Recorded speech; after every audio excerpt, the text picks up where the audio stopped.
I am sitting on a cold stone bench in the middle of the coldest night I can remember in Chicago. I am watching 12 black BMWs pull up in perfect formation right in front of me. The headlights blind me for a second, and I feel like my heart is going to beat out of my chest. I do not know if they are here to save me or to finish what my own family started just a few hours ago. It all started when my daughter-in-law kicked me out of my own house on Christmas Eve, while my son laughed as if it were the funniest joke in the world. But before I tell you how I got to this moment, with frozen feet and a shattered soul, I need you to help me with something. Leave me a comment and tell me where you are listening from. I would like to know that I am not alone in this, that there is someone else out there who understands what it means when your own blood betrays you in the cruelest way. My name is Robert Saunders. I am 62 years old, and I built my entire life brick by brick in this city. I am originally from the suburbs, where I spent the last 30 years, building a modest but solid empire in the construction business. I started from the bottom as a bricklayer and ended up owning my own construction company. I am not a millionaire, but I have assets. I own 3 rental properties, a piece of land near Lake Geneva, and the main house where I lived with my wife, Martha, until she passed away 4 years ago from a heart problem. Since then, life lost a bit of its color, but I kept going for my son Ryan, my only son, the reason I worked my fingers to the bone my whole life. Ryan is 35 years old. He is an engineer, or that is what his degree says, although I have never seen him build anything other than excuses. After Martha died, he married Victoria, a 30-year-old woman who looks like she stepped out of a magazine, but has a look in her eyes that always made me nervous. I do not know how to explain it, but there was something in her eyes that did not match her smile. It was like watching someone acting all the time. At first I thought it was just fatherly jealousy, that I did not want to let go of my son. But over time I understood that my instinct was not wrong. The first few months after the wedding were normal. Victoria was kind to me. She made me coffee when I went to visit them at their apartment downtown. Ryan seemed happy. I continued living alone in the big house in the suburbs, the same one where my memories with Martha grew. The house has 4 bedrooms, a large garden with a walnut tree that I planted when Ryan was born, and a study where I keep all my documents, deeds, contracts, and important papers. It is a house worth easily $800,000 in an area where property values only go up. Everything changed a year ago in February when Ryan came to the house one Sunday afternoon. He came alone without Victoria, and that already seemed strange to me. He sat in the living room, nervous, wringing his hands like when he was a child and had done something wrong. He told me he needed to talk to me about something important. I poured him a drink. I poured myself another, and I prepared for the worst.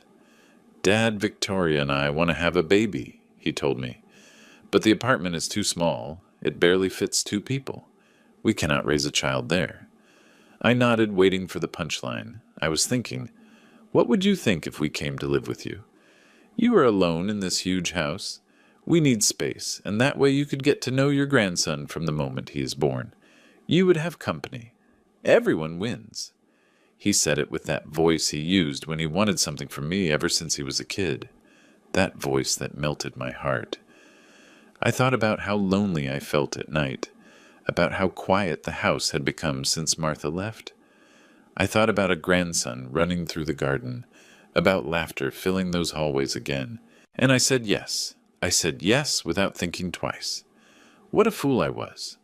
They moved in March. They brought their things little by little. First clothes, then furniture, then more and more boxes. Victoria started changing things around the house without asking me. She took down Martha's photos from the dining room because she said they gave her bad vibes. She changed the curtains, moved the furniture, painted the walls, colors I had not chosen. I did not say anything. I thought it was normal, that women need to make their nest. But something inside me started to feel uncomfortable, as if I were no longer in my own house. Ryan started working less. He left late. He came back early. He spent hours in his bedroom playing video games or on his phone. Victoria was the one in charge. She decided what we ate, at what time, who she invited to the house. I started feeling like a guest. And then suddenly the questions started. One afternoon in May, Victoria entered the study while I was reviewing some papers from the construction company. She knocked on the door and entered without waiting for an answer, and she sat in the armchair in front of my desk.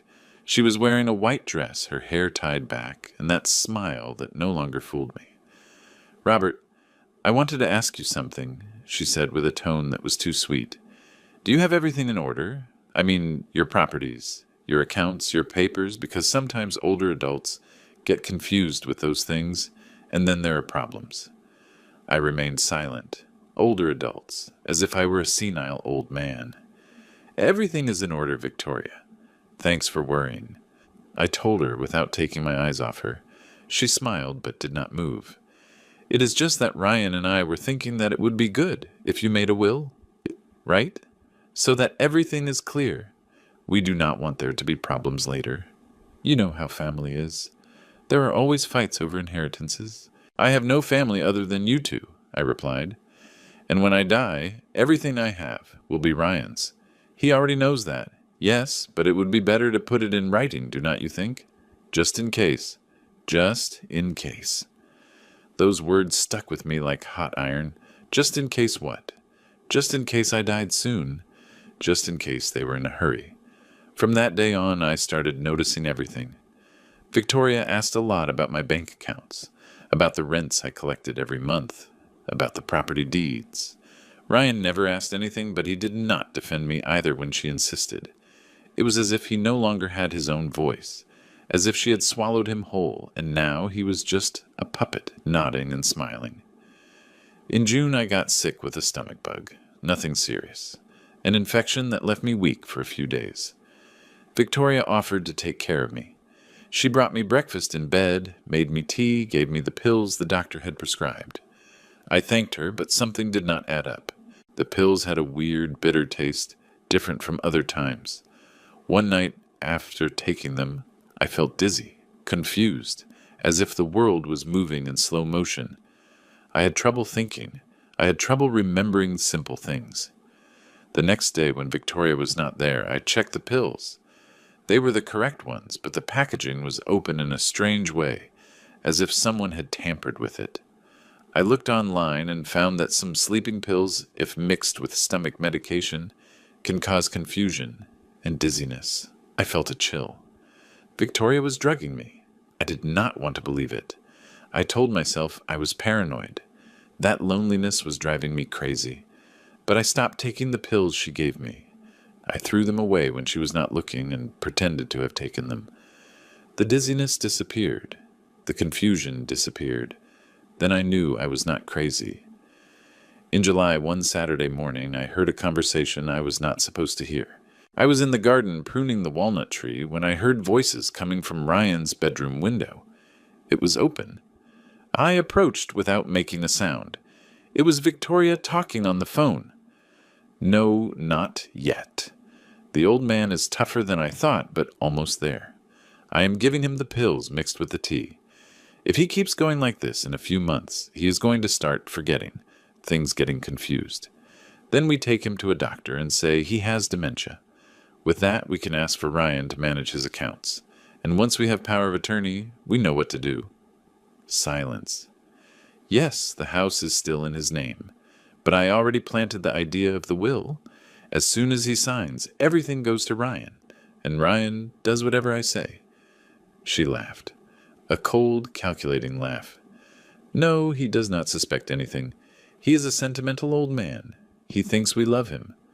I felt my blood run cold. I stood there with the pruning shears in my hand, feeling like the world was crashing down on me. My daughter-in-law was planning to rob me. She was planning to make me look crazy, to keep everything I had worked for in my life. And my son. My own son was part of the plan. I went into the house without making a sound. I went up to my bedroom, locked the door, and sat on the bed. My hands were shaking. My heart was beating so fast I thought I was going to have a heart attack. I took a deep breath. I thought of Martha. of what she would tell me in a moment like this. Robert, do not give up. You are stronger than you think. I had to act, but I had to do it right. I could not confront them directly. Victoria was smart, manipulative.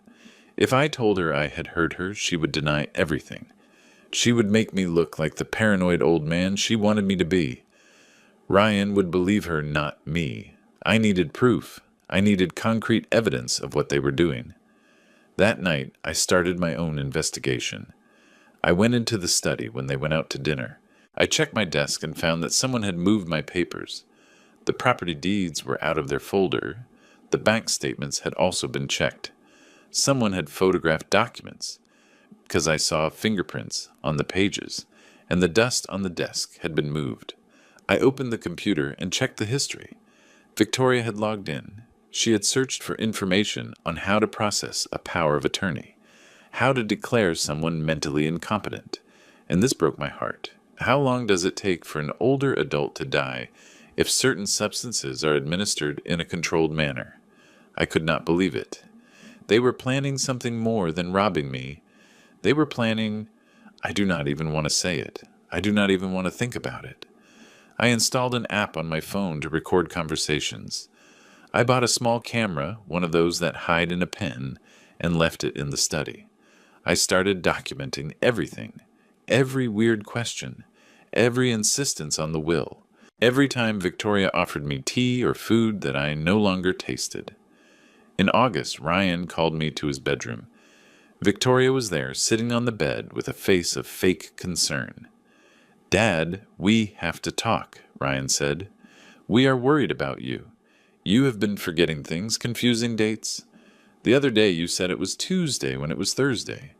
We think you should go to a doctor, get some tests done." I looked at both of them. Victoria had that smile I already knew so well. Ryan seemed genuinely worried, but he also looked like a puppet repeating a script. I have not forgotten anything I said. I am perfectly fine. Dad, all older adults say that Ryan insisted. But it is better to prevent. Do it for us, for your grandson. Grandson? There was no grandson yet. There was never a pregnancy. It was another lie. Okay, I said. I will go to the doctor. Victoria smiled, satisfied. But I did not go to just any doctor. I went to a lawyer. His name is Mr. Henderson, a man in his 50s who has handled my legal affairs for 15 years. I told him everything. I showed him the recordings, the photos of the moved documents, the computer history. I explained about the pills, about the conversation I heard. He listened to me in silence, his face growing more serious. "Robert, this is serious, very serious. What you are describing to me is fraud, in progress manipulation, and possibly attempted... Well, I do not want to say the word, but you have to act now. You cannot keep living in that house. It is dangerous. It is my house," I told him. "I am not going to let them kick me out of my own house. They are not kicking you out yet, but they will. And when they do, it will be because they already have everything they need. We need to get ahead of them. We need a plan. We made a plan. A careful, detailed plan. First, Mr. Henderson moved all my bank accounts to his temporary legal custody so that no one could touch them without a court order. Second, we registered all the property deeds in a trust in my name impossible to modify without my signature and that of 2 witnesses. Third, we installed hidden security cameras in the study and in the kitchen places where Victoria spent more time snooping. And fourth, we waited. We waited for them to make their move. I did not have to wait long. On December 20th, 4 days before Christmas Eve, Victoria entered the study with a folder in her hands. I was there pretending to read the newspaper. She did not even knock. "Robert, I need you to sign these papers," she said, putting the folder on the desk. "What papers?" I asked, although I already knew. "It is the will. We already drafted it with a lawyer. We just need your signature. It is to protect you so that everything is legal." I opened the folder. There it was. A will that left everything to Ryan, but it was not a normal will. There was also a broad power of attorney document that gave Ryan total control over my accounts, properties, and medical decisions, and a letter supposedly written by me where I declared that I felt confused, forgetful, and that I needed help handling my affairs. It was the perfect trap. "I'm not going to sign this," I said, closing the folder. Victoria changed. The mask fell. Her face hardened. Her voice became sharp as a knife. "Yes, you are going to sign. Because if you do not, we are going to have to take you to a doctor and prove that you are no longer right in the head. And believe me, Robert, we have enough evidence to do it. Videos of you, confused neighbor testimonies, medical records. Sign it now, or we do it by force." I got up from the chair. "Get out of my study," she laughed. "Your study? This is not your house anymore, old man. This house is ours. You only live here because we allow it." She left and slammed the door. That night I spoke with Mr. Henderson. I told him what had happened. He told me to hold on, that we almost had everything. It was only a few days until the authorities reviewed the cameras, the recordings, and could act. But I had to resist. Christmas Eve arrived. I had bought gifts for Ryan, for Victoria. I had even prepared dinner like Martha used to. Turkey, stuffing, gravy. I thought that maybe, on a night like that, we could have a truce. That maybe my son would remember who his father was. How naive I was. We ate in silence. Ryan would not look me in the eye. Victoria ate with a mocking smile. After dinner, when we were in the living room, she stood up and pointed her finger at me. "That is enough. We are tired of you. Pack your things and get out of this house." I froze. "What?" "You heard me, old man. Get out. This house is ours now. Ryan, tell him." Ryan stood up, looked at me with empty eyes, and said, "Dad, it is better if you go. We do not work living together anymore." "You are kicking me out of my own house?" I asked, feeling my voice break. "Let us see how you manage now, old man," Victoria yelled. Ryan laughed. He laughed as if it were all a joke. I looked at both of them, my son, my blood, and I knew there was nothing left of him. I left the house with only my coat and my boots. The December cold hit my face. The streets were empty. Everyone was with their families celebrating. I was alone. I walked aimlessly until I reached the park in front of St. Francis Church, a few blocks from my house. I sat on a stone bench. The wind cut my skin. I looked at the sky. The stars shone indifferent to my pain, and then I saw him, a barefoot man with his face purple from the cold, sitting on the ground next to a tree. He was wearing dirty, torn clothes. Shivering, he looked at me with lost eyes, but asked for nothing. I do not know what came over me in that moment. Maybe it was the rage. Maybe it was the pain. Maybe it was simply that I needed to do something good in the middle of so much crap. I took off my boots, the only expensive boots I had made of leather, that Martha had given me years ago. I approached the man and gave them to him. "Take them," I told him. "I have socks. You have nothing." The man looked at me with tears in his eyes. "Why are you doing this?" he asked with a hoarse voice. "Why does someone have to do something good today?" I answered. He thanked me and put on the boots. Then he got up and disappeared into the shadows of the park. I stayed there, sitting with frozen feet, thinking about everything I had lost. My house, my son, my life. And then, like in a movie, I heard the sound of engines approaching. I looked up. 12 black BMWs, shiny, stopped in perfect formation in front of the park. The headlights illuminated me as if it were a stage. The doors opened at the same time. Men in suits got out.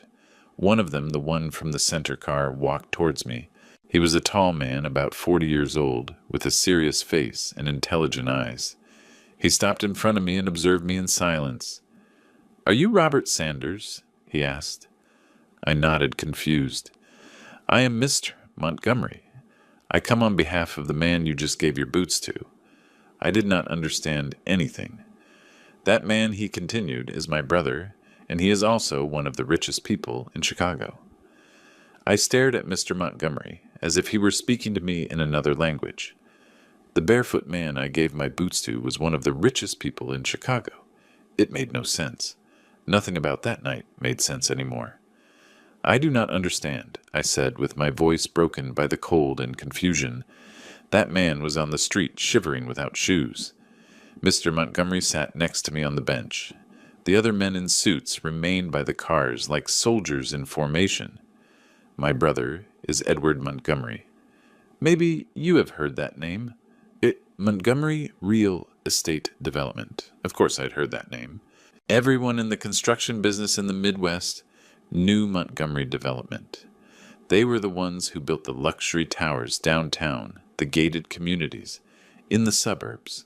We were talking about billions of dollars. Edward has a problem, continued the lawyer.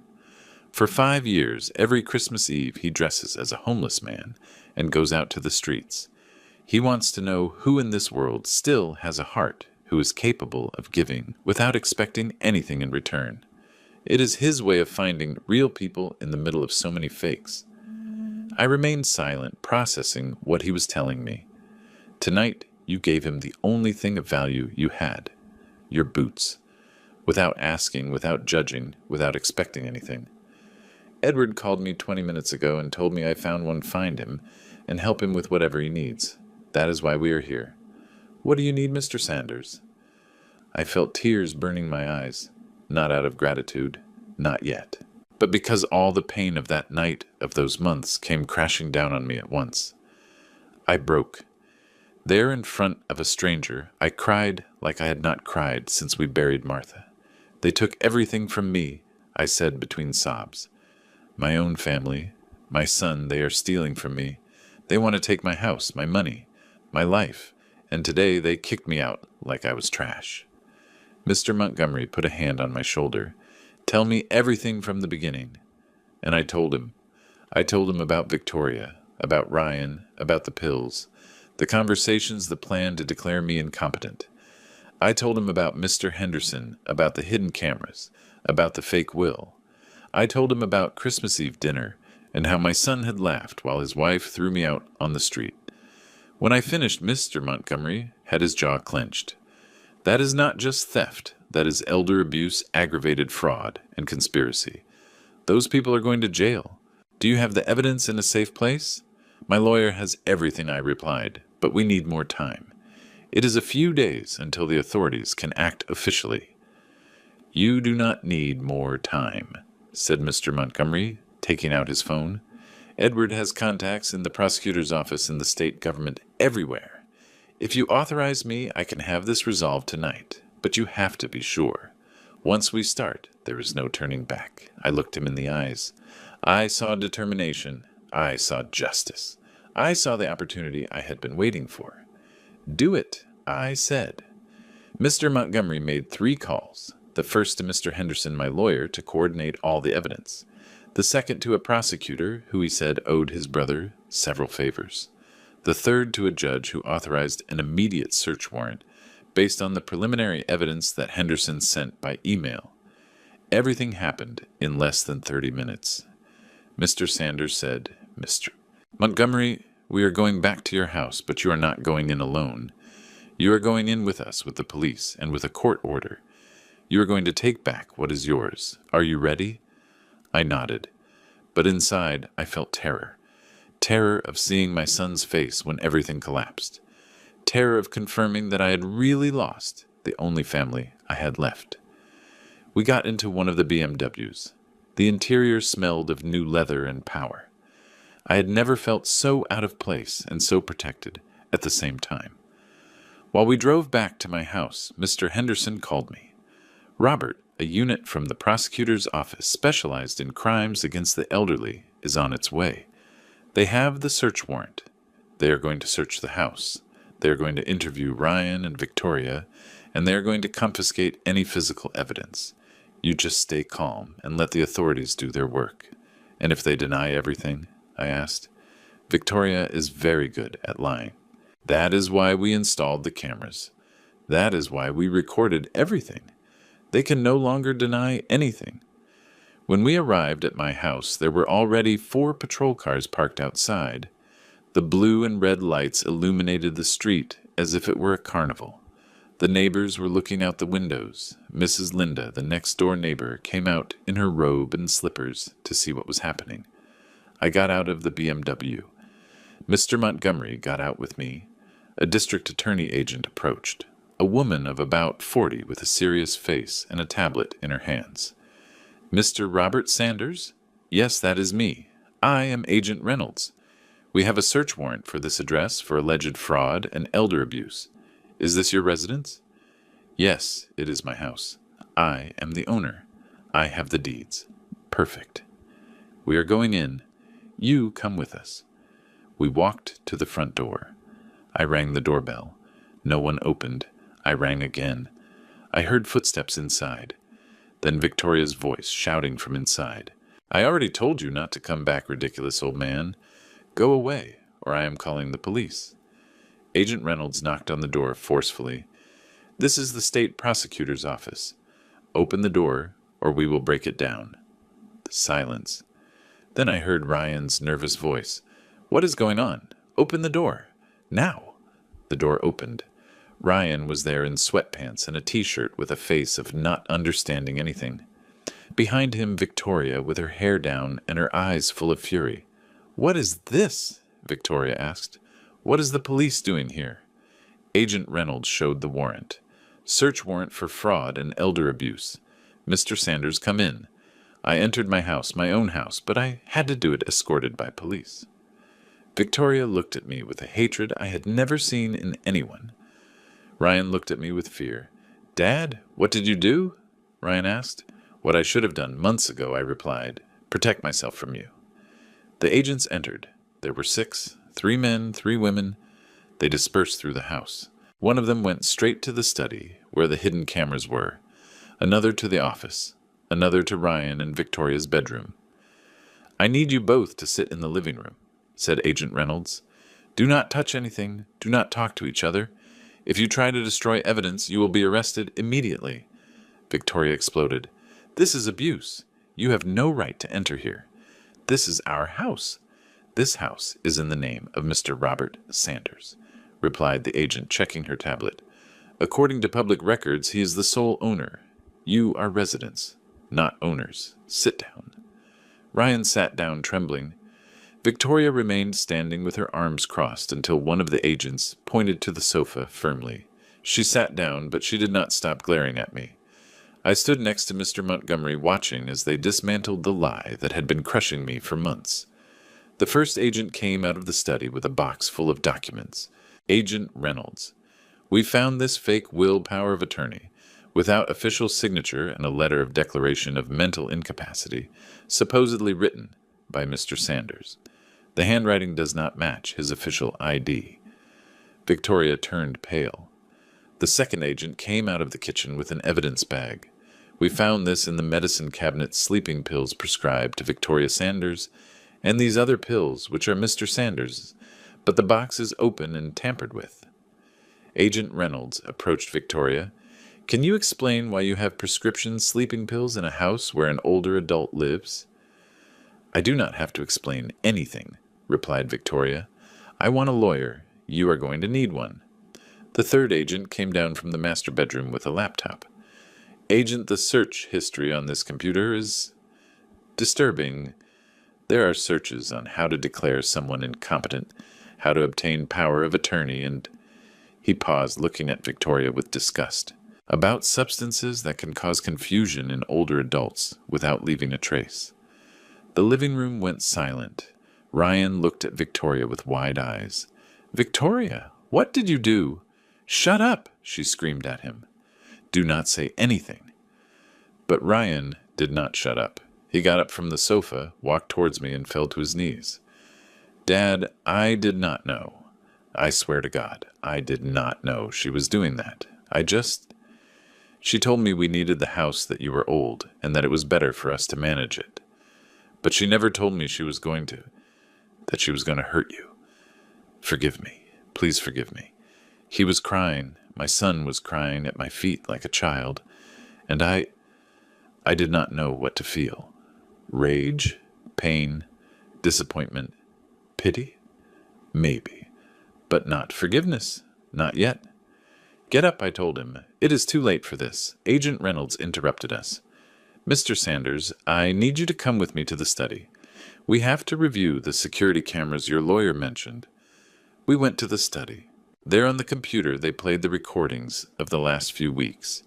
Victoria entering the study when I was not there photographing documents. Victoria mixing something in my tea. Victoria talking on the phone, saying exactly what I had heard that afternoon in July. The old man is tougher than I thought, but almost there. The evidence was devastating. Agent Reynolds turned off the computer. Mr. Sanders, with this, we have enough to proceed. We are going to arrest Mrs. Victoria Sanders for fraud, attempted dispossession, and aggravated elder abuse. Your son Ryan may be an accomplice, but for now, we are going to leave him under investigation. You decide if you want to press charges against him too. I looked at Ryan. He was sitting on the sofa with his head in his hands, destroyed. Victoria, on the other hand, looked at me with pure hate. What do you want to do, Mr. Sanders? Asked the agent. I took a deep breath. I want her to pay for everything. But my son, I need time to think. Understood. 2 agents handcuffed Victoria. She screamed, kicked, insulted. She called me a bitter, miserable, selfish old man. She said I would regret it, that she had contacts, that she was going to destroy me. But the words no longer hurt me. She no longer had power over me. They took her away. Ryan stayed in the living room watched by an agent. I went out to the garden. I needed air. Mr. Montgomery followed me. How do you feel? He asked. I do not know, I replied. I won, but I feel like I lost everything. You did not lose everything. You got your dignity back. You got your house back. You got your life back. But I lost my son. The lawyer said nothing. There was nothing to say. We spent the night in the house. The agents finished collecting evidence around 3 a.m. Ryan locked himself in his bedroom and did not come out. I stayed in the study with Mr. Montgomery and Mr. Henderson, reviewing everything that followed. Tomorrow is the initial hearing, explained Henderson. Victoria is going to be at the prosecutor's office. The judge will decide if she stays detained or if she can get out on bail. With the evidence we have, it is most likely she will stay in preventive detention. And how long is this going to last? I asked. The process can take between 6 months and a year, but with the evidence it is almost certain she will be convicted. We are talking about between 5 and 15 years in prison. 15 years. Victoria was 30. She was going to get out of jail at 45 if she was lucky. All her youth wasted by greed. And Ryan? I asked, even though it hurt. That depends on you. If you press charges, he can go to prison too. If not, he will only remain as a witness and will have a criminal record. He won't be able to work in certain places. He will have trouble traveling, but he won't go to jail. I need to think about it. The sun came up. The sunlight entered through the study windows. The lawyers left. I was left alone in my house, in my quiet, empty, recovered house. Ryan came down around 9 a.m. His eyes were red, his face swollen. He stood at the study door without daring to enter. Dad, can I talk to you?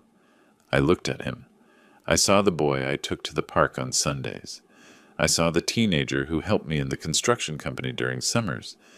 I saw the man he should have been but wasn't. Speak. He sat in the armchair across from me, just like Victoria had done so many times. But this time, there was no mask, only pain. I didn't want things to get here. I swear. At first, when Victoria told me it would be good to live with you, I thought it was to take care of you, to keep you company. But then she started to change. She started saying things like, you were already old, that you couldn't handle your things alone, that we needed to help you. And I believed her. My God, Dad, I believed everything. He was crying. When she told me about the will, I thought it was just to keep things in order. When she told me we had to take you to the doctor, I thought you were really bad. She manipulated me. She made me believe everything was for your own good, and I was an idiot. A damn idiot. Yes, you were, I said without softening the blow. Because even if she manipulated you, you know me. You know who I am. and you decided to believe her instead of believing me. I know, and I'm going to regret it for the rest of my life. Dad, if I could turn back time. You can't. Nobody can. He stayed silent. Then he asked with a broken voice, Are you going to put me in jail? I thought about it. I thought about Martha, about what she would say. I thought about justice. I thought about forgiveness. No, I said finally. I'm not going to press charges against you, but I'm not going to forgive you either. Not yet. Maybe never. You have a week to get your things out of this house. After that, I don't want to see you.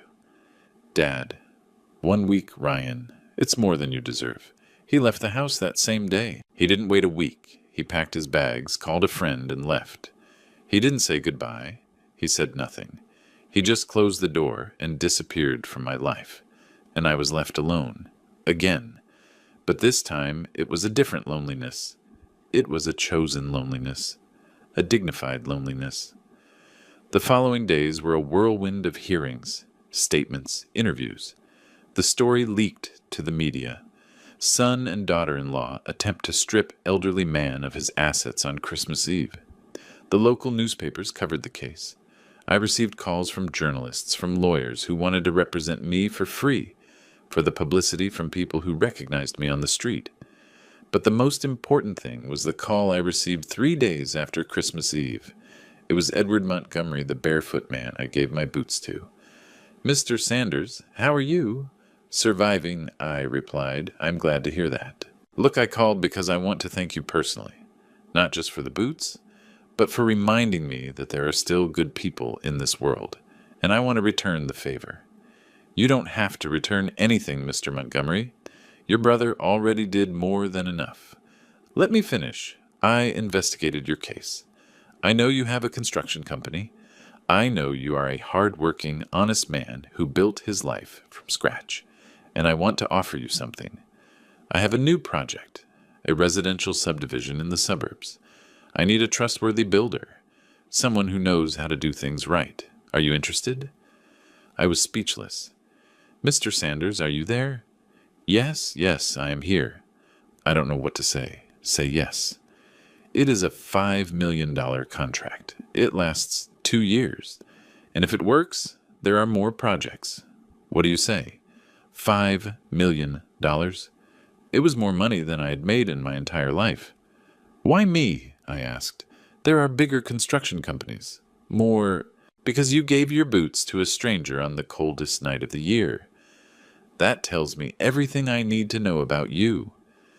Do you accept? I thought about Martha. I thought about everything we had built together. I thought that maybe, just maybe, life still had good things in store for me. I accept, and that is how my new life began. On December 28th, 3 days after the worst Christmas Eve of my life, I signed the most important contract of my career. $5 million. 2 years of work. A project that was going to completely change my financial situation, and more importantly, that was going to give me a reason to get up every morning. The signing was at the offices of Montgomery Real Estate Development in a glass tower downtown that seemed to touch the sky. Edward Montgomery was there no longer dressed as a homeless man, but in a suit that probably cost more than my truck. He welcomed me with a strong hug, one of those that make you feel you're not alone. Welcome to the team, Robert, he told me. This is going to be the start of something big. I still can't believe this is happening, I replied, looking at the signed contract on the mahogany table. Believe it and enjoy it. You deserve it. But life wasn't just giving me good news. That same day, Mr. Henderson called to inform me about Victoria's hearing. Robert, I have news, he said with a serious voice. The judge determined preventive detention for Victoria. They didn't grant her bail. She's going to be in the county jail until the trial ends. How long is that going to take?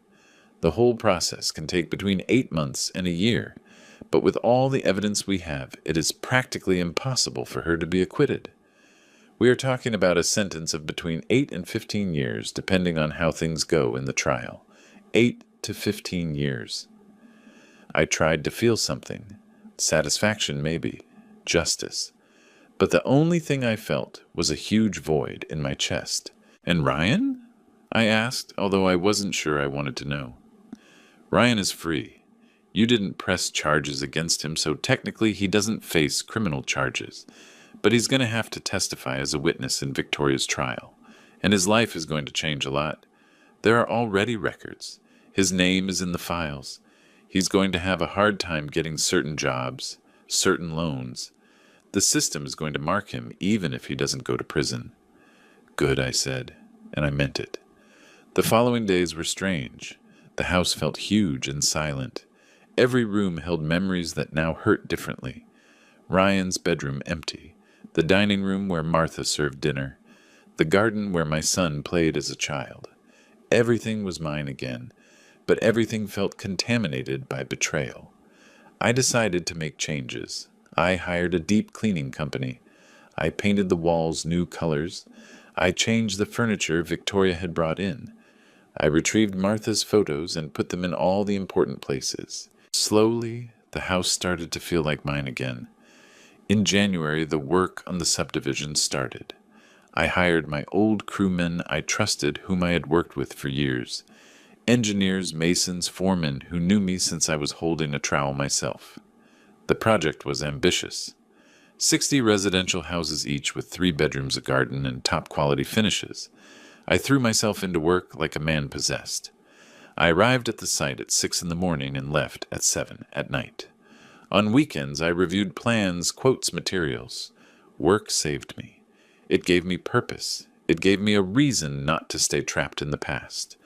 But the past has ways of catching up to you, even when you run fast. In late January, I received a letter. It came from the county jail. It was from Victoria. I held it in my hands for several minutes without opening it. Part of me wanted to burn it without reading what it said, but another part, the part that needed to understand, opened it. The letter said, "Mr. Sanders, I know I have no right to ask you for anything. I know what I did was unforgivable, but I need you to know that not everything was a lie. At first, when I met Ryan, I did love him, and I respected you too. But then I saw the house, the money, the properties, and something in me changed. I come from a poor family, from a place where we never had anything. And when I saw everything you had, I thought it was unfair. I thought you had already lived your life, that it was our turn. I know it sounds horrible. I know there is no justification. But I wanted you to know that I am not a monster. I am just a person who made terrible mistakes out of greed. I am going to pay for that, and I accept it.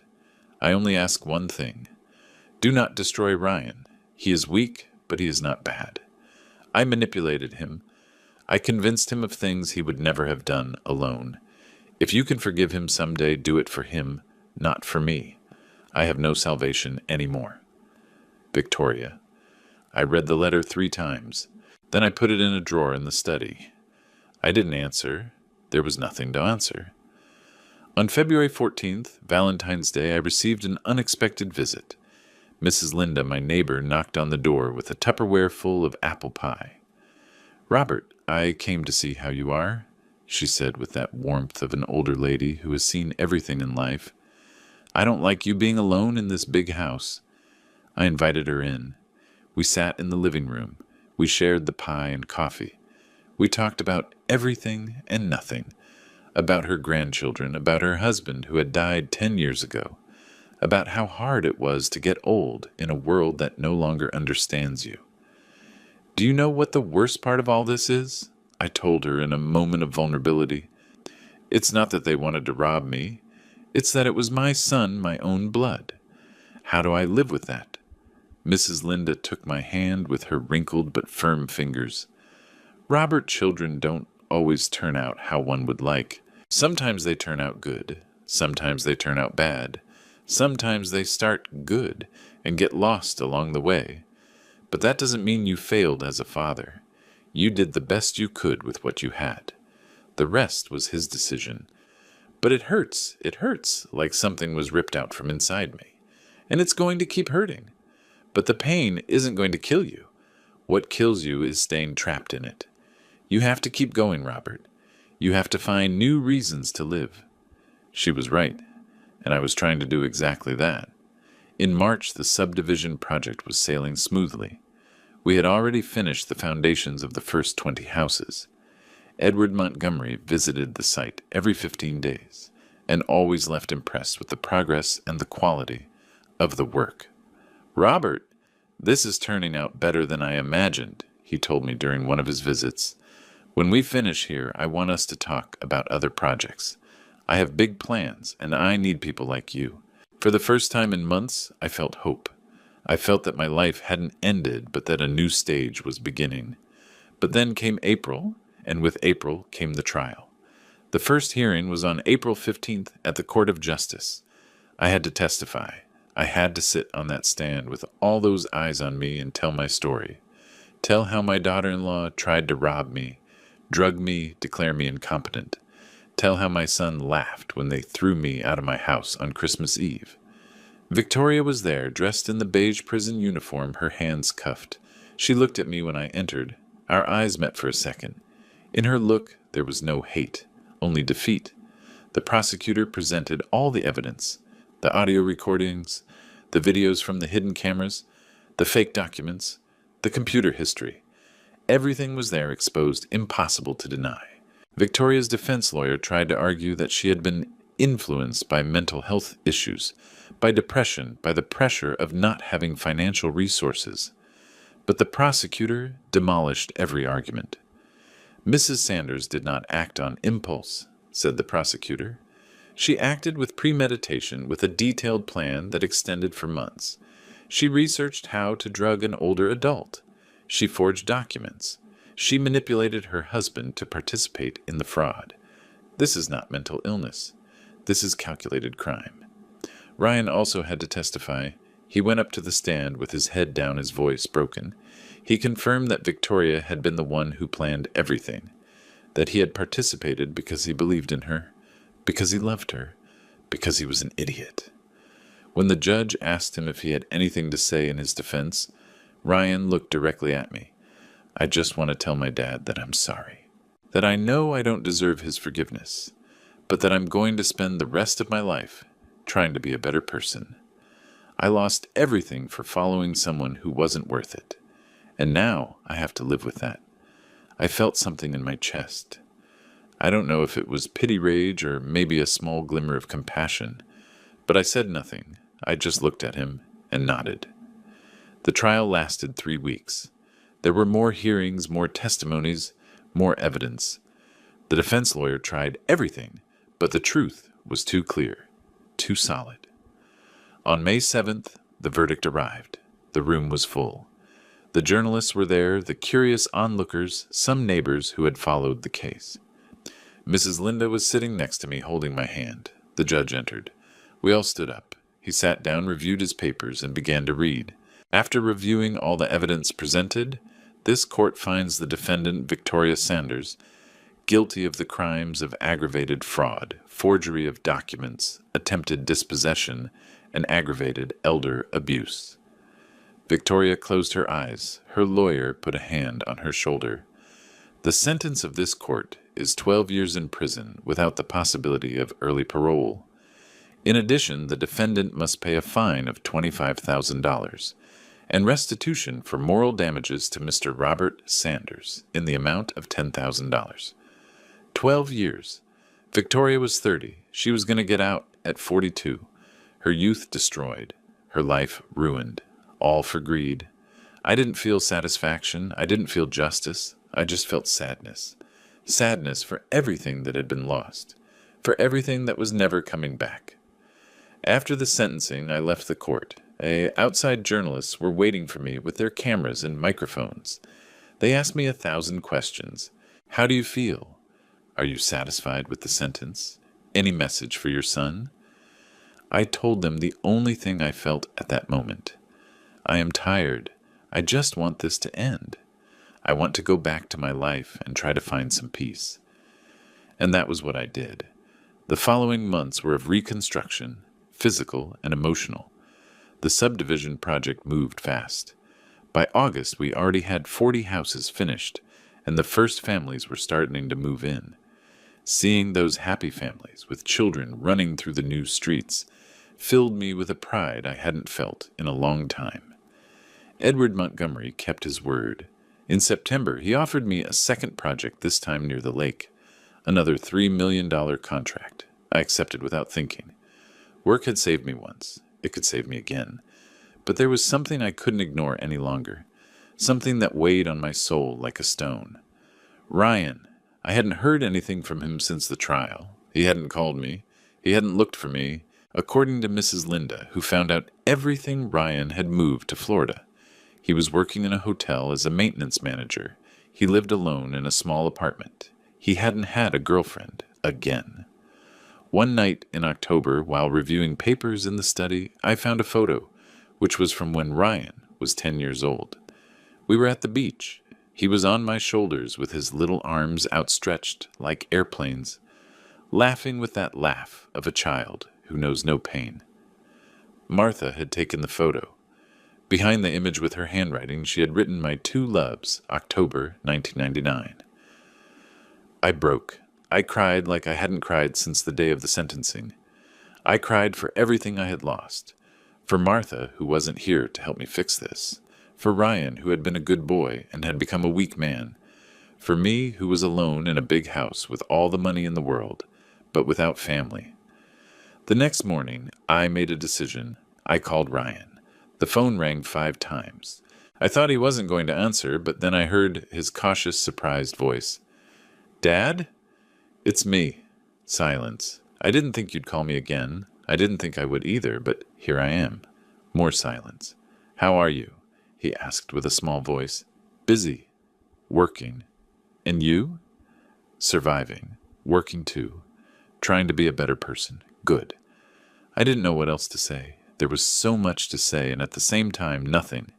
"Dad, Ryan started, but his voice broke. "I know I don't deserve your forgiveness. I know what I did was unforgivable, but I want you to know that not a single day goes by without me regretting it. Not a single day." "I know." "Do you hate me?" The question took me by surprise. I thought about my answer. I thought about everything that had happened. The betrayal, the pain, the sleepless nights. I thought about the one in the photo with his arms outstretched. "I don't hate you," I said finally. "I hated you, but not anymore. Now I don't know what I feel, but hate isn't it." I heard him crying on the other end of the line. "Do you think someday we can, talk? See each other? Maybe. Someday. But not today. I'm not ready yet. I understand. Thanks for calling, Dad. Seriously, thanks." I hung up the phone. I stayed sitting in the study, looking out the window at the walnut tree in the garden. The same tree I had planted when Ryan was born. The same tree that had seen him grow. And for the first time in months, I felt something I didn't know I could still feel. Hope. Maybe, just maybe someday we could fix this. Maybe it wouldn't be like before. It probably never would be like before. But maybe we could find a new way to be father and son. A more honest way, more real, built on ashes, but built nonetheless. Or maybe not. Maybe that bridge was broken forever. But at least now I could live knowing I had tried. In November, I received another unexpected visit. It was Mr. Montgomery Edwards' brother. "Robert, I come to offer you something different," he said, sitting in the living room. "My brother and I have been talking. We are impressed by your work, your ethics, your way of doing things, and we want to make you a minority partner of Montgomery Real Estate Development." I was speechless. "I know it is a lot, but we have thought it through. You bring experience, honesty, a reputation that is now pure gold after everything that happened. People know you as the man who defended himself, who fought for what was his, who didn't let himself be taken advantage of. That is marketing that cannot be bought." I don't know what to say. Say yes. We offer you 10% of the company. You are going to have a voice in big decisions. You are going to receive dividends, and you're going to keep doing what you love. Building. I thought about it for exactly 3 seconds. Yes, I accept. And so at my 63 years, I became a partner in one of the most important construction companies in the state. December came again, a full year since that Christmas Eve that changed everything. This time I decorated the house myself. I put up the tree, the lights, the ornaments that Martha kept in boxes in the basement. I invited Mrs. Linda and her family. I invited Edward Montgomery and his brother. I invited my oldest workers. The house filled with laughter, music, life. At some point in the night, I went out to the garden. It was cold, but not as much as the previous year. I looked at the stars, thought about Martha, about Ryan, about Victoria in prison, about the whole journey traveled, and I realized something. I had survived not only physically, I had survived with dignity, with my head held high, with my soul intact. They had betrayed me. They had wanted to destroy me, but they hadn't succeeded, because I was Robert Sanders, 63 years old builder, survivor, and I wasn't going to let anyone take what was mine, my name, my house, my life. The phone rang. It was a text message from an unknown number. It said, "Merry Christmas, Dad. I hope you are well." I read it 3 times. Then I put it away without replying. I wasn't ready yet, but someday maybe I would be. The days after Victoria's sentencing were of a strange silence. Justice had been served. 12 years in prison. The culprit was paying. But I didn't feel the satisfaction I thought I would feel. I only felt a huge void, as if I had won the battle, but lost something much more important in the process. The house was silent. Too silent. Every room held memories that now hurt differently. I found myself walking through the hallways at night, looking at the freshly painted walls, the new furniture, trying to convince myself that this was a new beginning. But new beginnings are hard when you carry so much weight from the past. One morning, while I was drinking coffee in the kitchen, Mrs. Linda knocked on the door. She brought freshly made sweetbread, and that look of concern that only mothers and grandmothers know how to give. "Robert, I came to see how you woke up," she said, entering without waiting for an invitation. "Last night I saw you walking in the garden at 2 a.m. That is not normal. I can't sleep," I admitted. Every time I close my eyes, I see everything again. Ryan's face when he laughed, Victoria's face when she threw me out. And then I see the boy who was my son, and I don't understand at what moment I lost him. Mrs. Linda poured the coffee, broke the bread, and sat across from me with that infinite patience of someone who has lived a lot. "Do you know what your problem is, Robert? That you are waiting to feel good about what happened. And you are never going to feel good. What they did to you was horrible, unforgivable, but holding on to the pain isn't going to return what you lost either." "So what do I do?" I asked, and my voice sounded more desperate than I wanted to admit. "You live, you keep going. You build something new with the pieces you have left. And if someday Ryan returns being a different man, you decide in that moment if you want to open the door for him or not. But meanwhile, you cannot stay trapped here." She was right as always. That afternoon I decided to do something I had been avoiding. I went to the cemetery where Martha was buried. I hadn't gone for months, not because I didn't want to, but because I knew that once I was in front of her grave, everything I had been holding back was going to come out. I arrived with flowers. White roses, her favorites. I knelt in front of the marble tombstone where her name was. Martha Helen Sanders. 1960-2021. Wife, mother, friend. "Forgive me, my love," I said, and my voice broke. "Forgive me for not taking better care of our son. Forgive me for not realizing sooner what was happening. I feel like I failed you. I failed you, and I failed him." The wind moved the leaves of the nearby trees. In my head, I heard her voice. Not really, of course, but the memory of what she always told me when things got difficult. "Robert, you did the best you could with what you had. No one can ask more than that. I don't know if I can ever forgive him," I continued. "I don't know if I should, but I do know that I cannot keep living like this, trapped in this. I need to find a way to keep going, for me, for you, for everything we built together." I stayed there sitting for more than an hour, crying, talking, remembering. When I finally got up, I felt something different. Not peace, not yet, but a small clarity of what I had to do. I had to let go. Not necessarily forgive, not forget, but let go of the weight that was crushing me. The next day, I did something I never thought I would do. I called a therapist, yes me, Robert Sanders, 62-year-old man, builder all my life, from that generation that doesn't talk about feelings or go to the psychologist because men don't do that. But I didn't care anymore what men were supposed to do or not do. I needed help, and there was no shame in admitting it. Dr. Reynolds was a woman in her 50s with a quiet office full of plants and books. I sat in the armchair across from her, and for the first time in months, I talked. I talked about everything. About Martha, about Ryan, about Victoria, about the betrayal, the pain, the rage, the guilt. Robert, she told me after listening to me for almost 2 hours, what you are feeling is completely normal. It is grief, not just for the betrayal, but for the loss of the relationship you had with your son. That relationship died, and you need to allow yourself to mourn that death before you can think about building something new.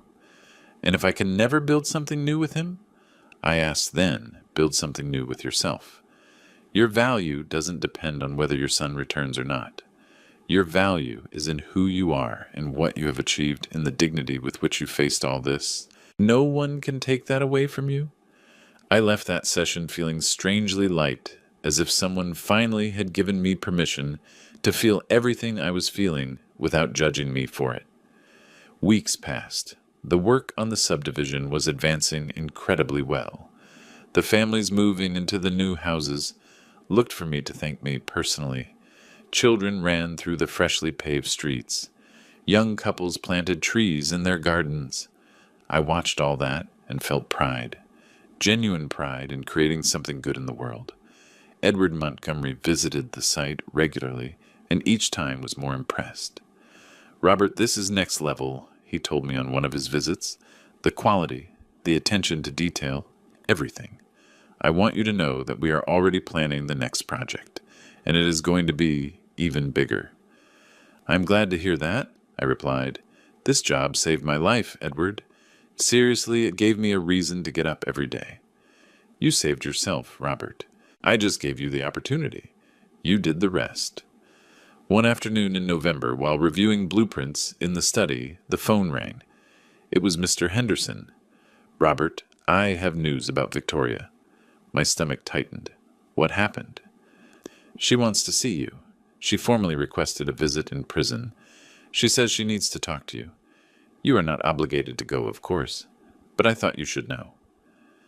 I hung up the phone and stared into nothingness. Go see Victoria? What for? What could she tell me that would change anything? I talked to Dr. Reynolds about this in my next session. Do you want to go? She asked me. I don't know. Part of me is curious. Part of me just wants to forget she exists. There is no right answer, Robert, but I will tell you something. If you decide to go, go for yourself, not for her. Go to close what you need to close. Don't go expecting her to give you something that makes you feel better. She doesn't have that power. I thought about her words for days. Finally, I made a decision. I was going to go, not for Victoria, for me, to close that chapter once and for all. The county jail was a depressing place. Bars, gray, concrete guards with serious faces. They searched me, took my phone, made me pass through a metal detector. Finally, they took me to a visiting room, where there were plastic tables, bolted to the floor, and uncomfortable chairs. I waited 10 minutes. Then I saw her enter. Victoria had changed. She was no longer the groomed and self-assured woman I knew. She had short hair, no makeup, the beige prison uniform was too big for her. She looked younger, but also more tired, as if prison had stripped away all the masks, and the only thing left was a broken person. She sat across from me. We looked at each other in silence for several seconds. Thanks for coming, she said finally with a small voice. I didn't come for you, I replied. I came for me, to close this. She nodded. I understand. I don't know where to start. Start at the beginning. Why did you do it? And I want the truth, not the version you told the judge. The real truth. Victoria took a deep breath. Her hands were shaking on the table. Because I was afraid. Afraid of being poor again. I grew up with nothing, Mr. Sanders. My dad abandoned us when I was 8. My mom worked cleaning houses 18 hours a day to feed us. I grew up seeing beautiful houses from the inside, knowing I was never going to have one. When I met Ryan, when I saw his life, his family, his house, something in me broke. Or activated. I don't know how to explain it. I saw the opportunity to have what I always wanted, and I got obsessed. And what was I to you? An obstacle? She lowered her gaze. At first, no. At first, I respected you. I admired you even. But then I started seeing everything you had, and I thought, he already lived his life. He already had his chance. Why does he have to hold on to everything? Why can't he just give it to us? Because it was mine, I said, and my voice came out harder than I intended. Because I worked 40 years to have that. Because every brick of that house was put there by me. Because it was not your right to take it from me. I know now. But at that moment, I didn't see it like that. I only saw what I wanted. And I manipulated Ryan to get it. I convinced him that you could no longer take care of yourself. That we were doing the right thing. He believed me because he loved me. And I used that love to destroy him.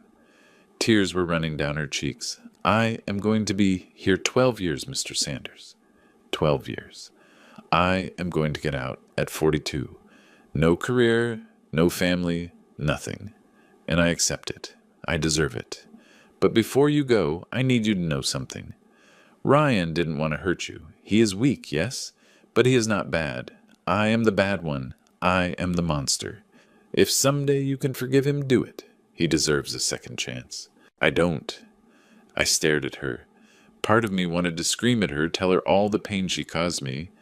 But another part, the part that had been working with Dr. Reynolds, only felt pity. Pity for this woman who risked it all for greed and now was going to pay the highest price. I don't know if I can ever forgive Ryan, I said honestly. But I don't hate you anymore. I don't forgive you.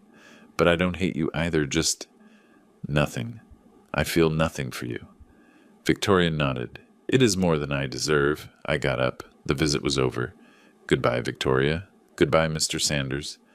I left the prison feeling different. Not better necessarily, but different, as if I had let go of something I didn't know I was carrying. Days passed. December arrived again. A full year since that horrible Christmas Eve night. This time I didn't want to have a big party. I just invited Mrs. Linda Edward Montgomery and his family and some close friends. We decorated the house with lights put on, music cooked. The house filled with laughter and warmth. At some point in the night, I went out to the garden. It was cold, but not like last year. The stars were shining.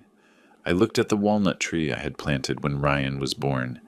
It was still there, strong, growing. My phone vibrated. A text message. Dad, I know you don't want to talk to me yet, but I want you to know that I am working on myself. I am going to therapy. I quit alcohol. I'm trying to be better. Not for you. For me. Because I realized I got lost along the way, and I need to find myself again. Someday, if you allow me, I would like to try to rebuild something with you, but I understand if you never forgive me. Merry Christmas. I love you. Ryan. I read the message 3 times. Then I put it away without replying. I wasn't ready yet, but for the first time I could imagine a future where maybe I would be. I went into the house. My guests were toasting. Edward Montgomery saw me and raised his glass. To Robert, to the man who taught us that dignity is worth more than any fortune. Everyone toasted. I raised my glass too. And in that moment, surrounded by people who genuinely appreciated me in my recovered house with my rebuilt life, I felt something I hadn't felt in a long time. Peace. It wasn't a complete peace. There were still scars. There was still pain. There was still a part of me that missed the son I lost and wondered if someday we could find the way back to each other. But it was peace at last. And that was enough because I had learned something fundamental in this terrible and transformative year, that you can lose almost everything and still stand tall, that the deepest betrayal can come from where you least expect it, that the kindness of strangers can save you when your own blood abandons you, and that at the end of the day, the only thing you really have is your dignity, your name, and the ability to get up one more time. They had knocked me down. They had trampled on me. They had wanted to destroy me. But I was still here. Robert Sanders, 62 years old, builder survivor man standing tall. And as long as I had breath in my lungs and strength in my hands, no one was going to take that away from me. No one. This is my story. The story of how I lost my family on Christmas Eve and found something more valuable. I found myself. And if there is something I want you to take from all this, it is a warning and a promise. The warning is this: take care of your elderly. Be attentive to the signs. Manipulation, financial abuse, dispossession.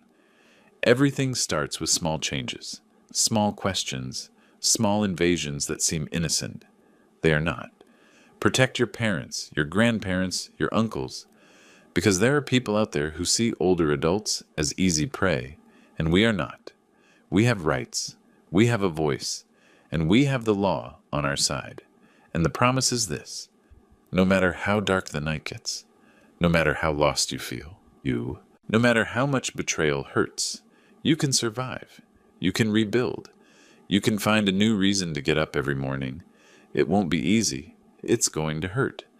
There will be days when you want to give up, but don't do it, because you are worth more than you think. And your story doesn't end when someone tries to destroy you. Your story continues, and you decide how it ends.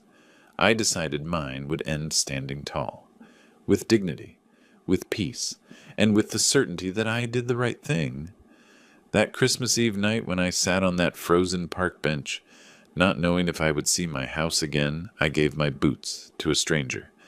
I didn't do it expecting anything in return.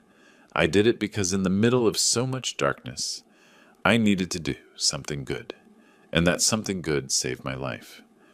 Sometimes life returns what you give in ways you never imagined. Sometimes kindness multiplies in mysterious ways. Sometimes when you lose everything, you discover that you always had the most important thing. I discovered it.